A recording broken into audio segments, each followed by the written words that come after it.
Happy Monday, happy holidays from the Tennessee Pro Football Podcast, covering a not so happy Tennessee Titans football team now dropping to 3-12 on the season. 38-30 the final in Indianapolis. Our Terry McCormick was there to watch the Colts set a franchise record in rushing yards. Lots of running for Indy yesterday. Yeah, certainly the Colts had their way against the Titans' run defense, which earlier in the season had kind of been what the team had hung its hat on. But that hat was blowing in the wind yesterday, even though they played indoors. Yeah, 50 rushes for the Colts, 335 yards, 4 touchdowns, franchise record, as I mentioned, for Indianapolis, and the most that Tennessee has allowed as a defense since moving to Nashville. The most since 1961. That was before I was born. That's how long ago that was. That was when Mickey Mantle and Roger Maris were chasing Babe Ruth. It's not a good look yesterday at all. The Colts had 11 passes total. Looked like a high school box score pretty much. Like we were looking at high school football around the state as opposed to pro football. I think Anthony Richardson had 3 passes about halfway in the second half. Come out in the wing tee. I think they could have it yesterday and been successful as much as they were able to run the football. They could have run anything they wanted. It was tough to watch. A lot more questions than answers for this Titans team now, as if that wasn't already the case. Brian Callahan, Rand Carthon, Chad Brinker, I think all of the front office and coaching staff kind of in jeopardy here in these last 2 games. Got a big one coming up, if there is such a thing for this Titans team now, next week at Jacksonville, more so for draft implications. We'll get to that later in our show today. We'll also have stat stuffers and our stock report coming up after the break. You're watching the Tennessee Pro Football Podcast.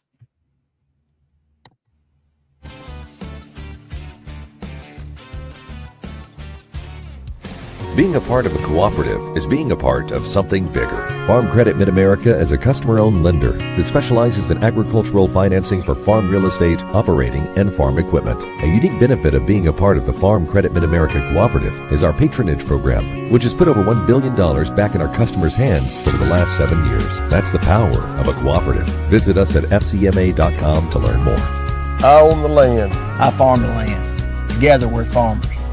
This is our cooperative.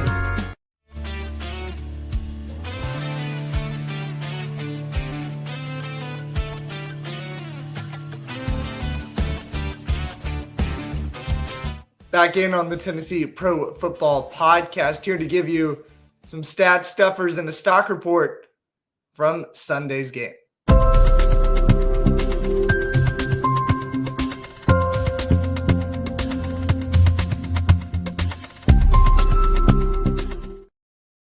Defense all the way down across the board, it seems like, after that rushing performance.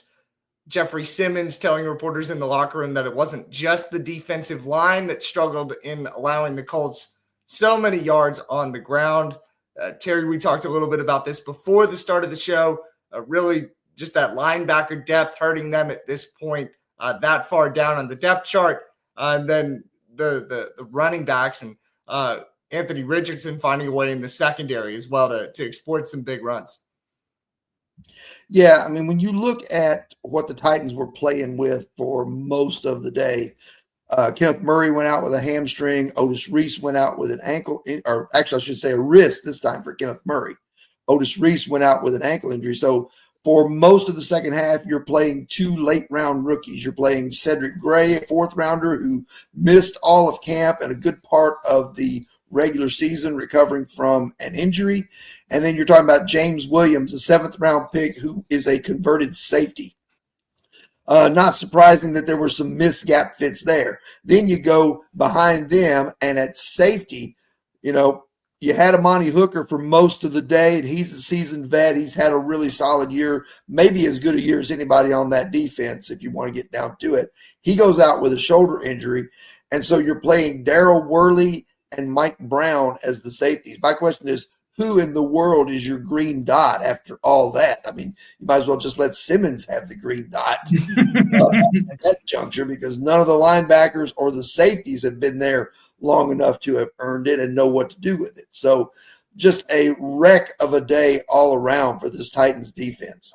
Yeah, I kind of looked at all three of those explosive runs, the highlight reel runs that the Colts had, and it seemed like there were failures on all three levels of the defense, even when all the pieces were healthy and in there. On Anthony Richardson's 29-yard run, he shakes Kenneth Murray out of his boots. Jonathan Taylor's 65-yard run. Three D linemen are kind of in a triangle around him. They've got him triangulated. He just weaves through them and then brings Amani Hooker down to his knees. On his 70-yard run, there's a wide open hole on the left side, probably the biggest hole that the Titans have seen all season, either on offense or on defense. Darryl Worley misses with the dive, and then James Williams, like you mentioned, some of those other guys just not quick enough to stop them. Really just not sure if we've seen a run defense this bad since the Washington game. And I think a lot of people were mentioning it's a warning sign, a red flag, when you see the same kind of errors happening just a few weeks separated from one another. Yeah, they are certainly unable to deal with quarterbacks who have running ability, and especially zone read type plays, which, is what the Colts kind of hang their hat on with Anthony Richardson in there, because, he's not going to beat you very often with his arm, although he did make a couple of decent throws yesterday, including, one that Josh Downs took down the sideline for a touchdown, and then another one to Michael Pittman, who was quiet most of the day until they needed a first down on 3rd and 8. So the Colts are they pretty much announced their intent to run the football from the outset of the game, and they did just that. And the Titans had no answers for them, much like you mentioned with the Washington game, where the zone read and having to account for the quarterback as a potential runner just throws a monkey wrench into what this team wants to do defensively. On to our next report. Well, I was just going to say, particularly to that point, when you're linebacker, when you don't have good linebackers, great linebackers even, that really, it's like just compounding the problem, because linebackers are where you would be able to stop a running quarterback, and the Titans don't have that. So, it was just it was a perfect recipe for disaster. When you're that deep on the depth chart too. Yeah. Remember, the starting linebacker this year was Ernest Jones the fourth and Jack Gibbons. That seems like a lifetime away. Where's Chance Campbell? Chance Campbell in the preseason, right? Injury after injury, trade, and of course we had the Jerome Baker experience thrown in there also. So many different guys have filed through that spot. That doesn't make things easier on a defense either. Yeah, it's one of those things too where I don't know why they can't figure out. Maybe it's a talent thing, maybe it's a scheme thing, but at times it almost looked like, how teams look when they face like Army, or how Georgia Tech used to be running the triple option. And if you don't prepare for every scenario of what could happen with that, they can embarrass you. And that's what happened yesterday, is what it looked like to me. Even though they weren't running the triple option, they were running enough zone read and pulling the ball out and handing it off and, doing enough of that. The Titans just appeared totally confused and out of position. Got a confused stock market here on quarterback Mason Rudolph, who took over for Will Levis this week. So I was talking to you guys before we started the show. Mason looked pretty good in the first quarter, first 8 or 9 plays, very scripted, 8 of 8, 89 yards, and a touchdown. From there, as the Colts go up 24-7 and 31-7 and 38-7, things just looked to get worse and worse until he was allowed to kind of check things down and operate a dink and dunk offense for I wouldn't even call it a spirited comeback. It was on a defense that knew it had the game in hand. So you've got Mason Rudolph, who completes 8 of 8, 89 yards, a touchdown. Then his next 8 passes, 2 of 8, 25 yards, and interception. his final line, he had 230 some odd yards, I believe. Without getting into our stats, 252, 34 attempts, 23 completions, 2 touchdowns, a career high, 3 interceptions. Chris, where do you kind of stand on the stock report of Mason Rudolph? Do you think he continues to take over for Will in these final 2 games? I don't know if he continues to take over for Will. I think he should. That's my personal opinion, and really just because, I've been out on Will Levis from day one, so it really doesn't matter, right? And so I'm not the guy to ask in that situation. But Mason Rudolph, that you can look at his stat line. Oh, 3 interceptions. 1 interception doesn't count. It's the end of the game. The other one bounced off of Tony Pollard's hands. Should have caught the football. And the other one was a terrible, terrible decision, and that's just going to happen sometimes. But part of my stock report is a stock up for red zone offense. They scored 3 times in 3 tries. And so, if you can find a quarterback who can score in the red zone, maybe, that's the guy. He did a good job on the 2-point conversion, finding Chigokonkwo. I mean, I don't know. Mason Rudolph is really one of those. He's like a 60-40 guy. I'm 60% confident that he can not screw it up, and 40% of he's not going to win you the game. I still feel, though, you can give a lot of credit to how the red zone offense is operated. They played well at the end of the game against Cincinnati also, but don't you feel both of those games were out of hand by the time Mason started to get the offense into the red zone? Yeah, but there's a difference in being at the 40-yard line or your 40-yard line where a defense can play soft zone coverage and just let you dink and dunk until when the field shortens, you got to play offense because they don't have as much field to defend. So when you're still playing within a 30-yard field, it's impressive what they were able to do and not turn the ball over. And again, get in the end zone 3 times. So Terry, where do you stand on this? Because I feel like it's fair to have a silver lining on red zone offense, but they were down 38-7 before they started to even get inside the 20. Yeah, I mean, you talked about yesterday. They're like 7 for their last 7 in the last 2 games in the red zone.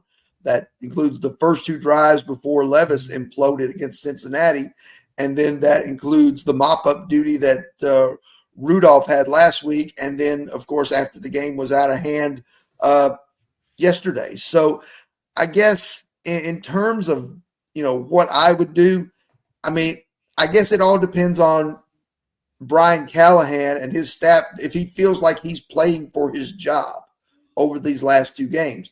If he does feel that way, then maybe he has no other choice but to play Mason Rudolph, who will manage the game a little better and will, won't come as prone to losing it.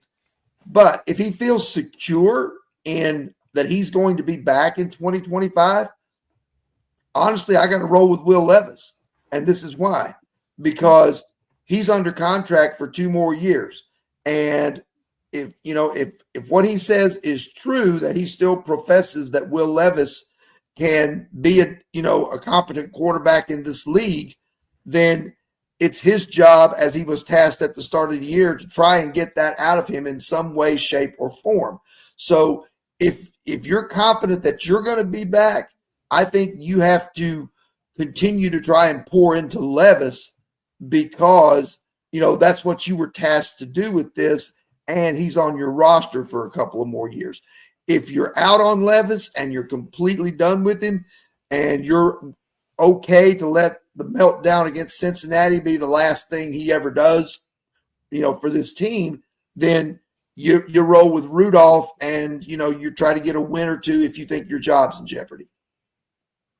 Let's roll into our stat stuffers here.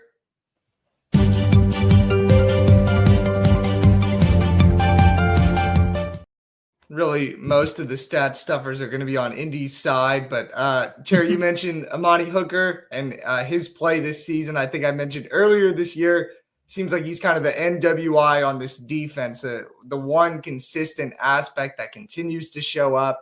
He picked off his fifth pass of the season against Anthony Richardson. He's got 2 forced fumbles and over 70 tackles on the year. Puts him in pretty elite company across the board of NFL defenders and NFL cornerbacks. I feel like outside of Nick Westbrook-Akine, Amani's probably the only serious Pro Bowl candidate that the Titans have for this year. Yeah, that's probably about the list of the limit, unless you want to go with the fan voting that somehow had Jaquan Jackson leading AFC punt returners as of about 2 or 3 weeks ago. Not sure how that happened because he's Tulane been fans showing up, it seems like. Yeah, the last 3 weeks. So it's going to be interesting. The return game looked pretty good yesterday. They didn't screw anything up. We've been mum on Colt Anderson's job the past 3 or 4 weeks. Everything else has kind of looked worse while Colt has figured things out. I won't go that far on special teams, but they haven't had as big of a gaffe as they did at the beginning of the year. By the way, I don't mean this disrespectfully, but a couple of garbage time giants on this Titans offense in terms of production. Tajay Spears has 4 touchdowns in the last 2 games. And Chig Okonkwo, check down Chig, baby. Yeah. He is 17 catches for 140 yards the last 2 games. Most of that, of course, coming after both games were out of hand. But, hey, production is production. And if you got Chig on your fantasy team, you're enjoying it right now. Listen, 11 targets yesterday. 11 for a tight end. Well, that's Mason Rudolph's game. Yeah. That's what Mason Rudolph is gonna do. That's why when Mason Rudolph is the quarterback, I am 100% going to try and play Tajay Spears and Chig Okonkwo in fantasy because I know they're going to get the football a bunch out of the backfield and on those checkdowns because that's what he does. And you know, honestly, I'd rather do that. I'd rather get 4 or 5 yards. That's how you put drives together. As they say, you can't go broke taking a profit. But, exactly. No matter how small the profit is. But the thing I guess that I come back to is how, even with the quarterback change, it looks, there were 3 or 4 throws yesterday that Mason Rudolph threw, and you're like, wow, that's pretty good. There was the touchdown to Ridley on the 38 yards, and you're going, hey, didn't expect that because, that looked more like a Levis throw, to be honest with you, allowing Ridley to make the over-the-shoulder catch. There was a ball that got called back, another one similar to that. It was on the sideline, would have been a 36-yard gain. And then immediately after that, he hits him on a deep crosser to pick up 19 to kind of get him out of the hole after it was 1st and 20. Yep. And then there was another pass where he threaded the needle between 2 Colts defenders to Ridley on the sideline pretty much after the game was out of hand. That was a great catch by Ridley, though. I mean, yeah. Ridley went down and kind of it was a great catch. Still an impressive play. But then you counterbalance that with the terrible interception. You counterbalance that with with the flutter ball that should have been intercepted where he got hit and just kind of threw it up end over end for grabs. And you're going, well, it's just, I don't know. Maybe this offense is only works well when Peyton Manning or Joe Burrow runs it. Maybe average quarterbacks like Mason Rudolph and Will Levis, it's not cut out for them. I don't know what the answer is. But the question becomes, will the Titans have a chance to draft that next elite quarterback, or will they try to get a bridge guy next year that will give them a chance? Titans have a chance to jump into the top 3 of the draft order with a game against Jacksonville coming up. Stick around on the Tennessee Pro Football Podcast, and we'll preview what the Titans need to do to lose going into next week.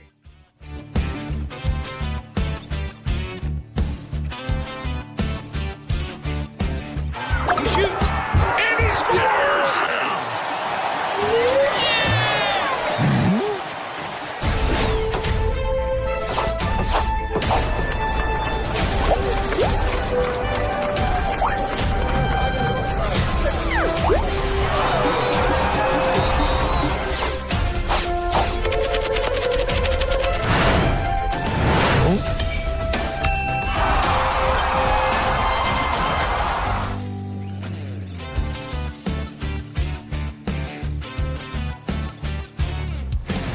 posed this question briefly as we went into break there as the Titans get ready to take on the Jacksonville Jaguars. Chance to move into the 3rd overall pick, according to Tankathon standings for the 2025 draft. Typically, you pose the question, what do the Titans need to do to win this game?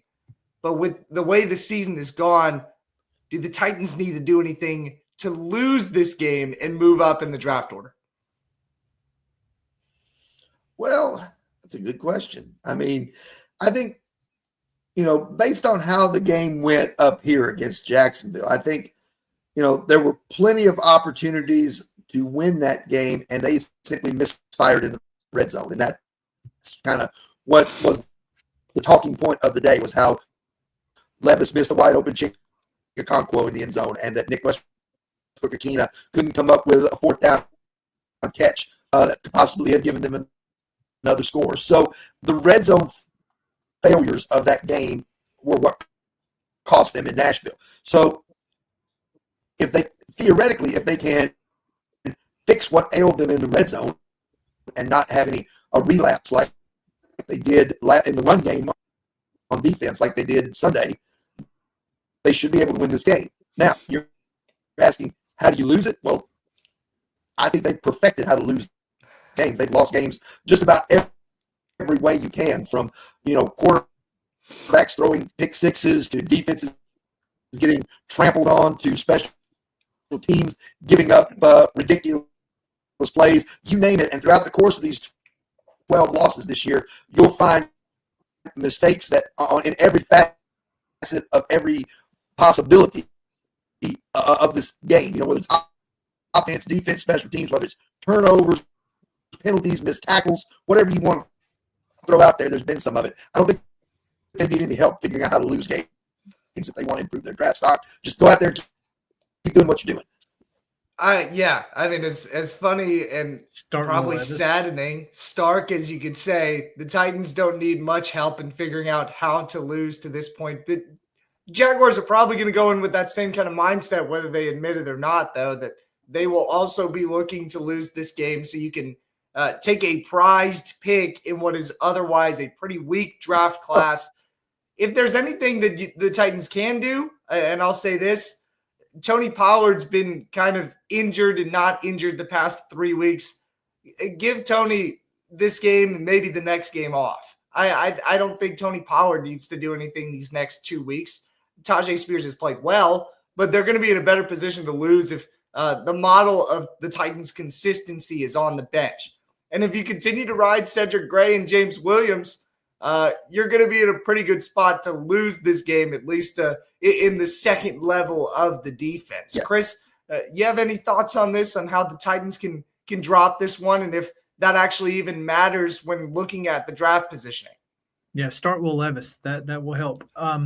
But no, seriously, Mac, you make Mac Jones comfortable. Don't let Harold Landry and Jeffrey Simmons and even Devondre Sweat, don't let them get pressure. That's really the key. And Travis Etienne and Tank Bigsby are really good players for them, so they're gonna be able to run the football, because these linebackers are just not very good. And I say that at the NFL level. I mean, they're NFL players, but for all intents and purposes, they're not very good. So you've got to find a way to not feel like you're tanking, because these players are not going to tank. The players are not going to tank. No, they're going to try to win the football game. And the coaches need to win too, because hey, you live out of this thing 3-14 on a 6-game losing streak. You're giving Amy Adams Strunk all the ammunition she needs to clean house, even if she doesn't want to pay another coaching staff or another general manager. Yeah, I think I personally don't think that Callahan or Rand Carthen are out right now. I can't fathom the idea of paying 3 coaches, particularly with we're not and sorry, Terry, we're not the New York Yankees. We're not going to pay everybody as much as as much as we want just because we can. That's not how this team operates. And so it's going to be tough. I feel like this, again, the draft positioning, no matter what, as long as you're in the top 5 or 6, you probably have trade capital with the top 5 pick. So, I mean, obviously you're going to get less trade capital. You'd love to be 3, which they can't be, but there just aren't a lot of guys in this draft where you just look and go, got to have that guy. There may be 2 or 3.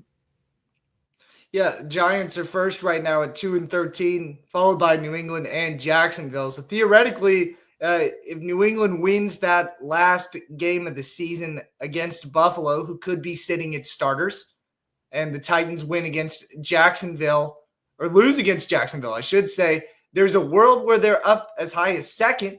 And I asked you guys this at the jump. At that point, do they try to entertain Travis Hunter? Because I think it's a foregone conclusion that Shedeur Sanders is number 1 for the Giants in desperate need of a by the way, quarterback. Pro Football Focus has Jalen Milroe as their QB1 and Shedeur at 3. Just want to throw that out there. Well, if Shedeur is there, I think realistically, Shedeur, Jalen Milroe, Travis Hunter all make sense in the top 3 for the Titans. But outside of that, you're better off trading back and collecting more capital and trying to hit a single or a double instead of a home run in the top 10. Let me just say this. I do not take a quarterback in this draft. One, this quarterback class is not very strong. Even at the top, there's not a sure thing. Maybe Shedeur Sanders pans out. Who knows? But here's why I don't.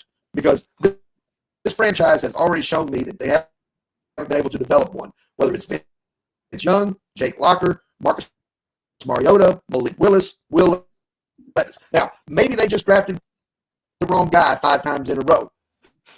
Who knows?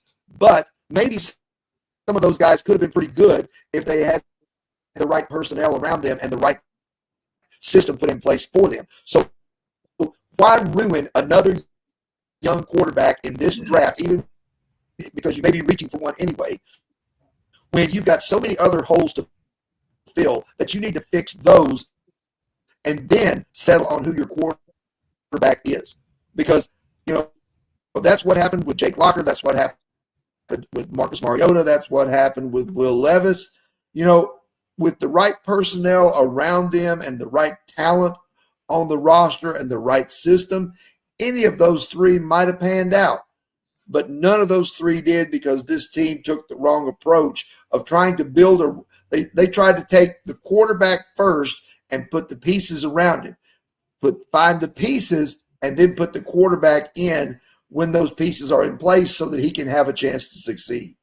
So, Terry, I guess quickly touching on that, do you not have faith in Brian Callahan maybe being a guy who could develop the next Titans quarterback? Sure. I still think he could develop Will Levis, but you can't have a turnstile at right tackle. You got to improve the line. You got to find him a true number 1 receiver, and you got to improve the defense to the point where that if he does make a mistake, they're turning that mistake into 3 points at worst, rather than getting dashed for yards everywhere. So everything else is fine. Big game coming up. I think Titans fans across the state are hoping for another way out of loss as opposed to a win. Not much that positive result could do outside of Brian Callahan's job. That'll do it for us in the Tennessee Pro Football Podcast. See you back here next week.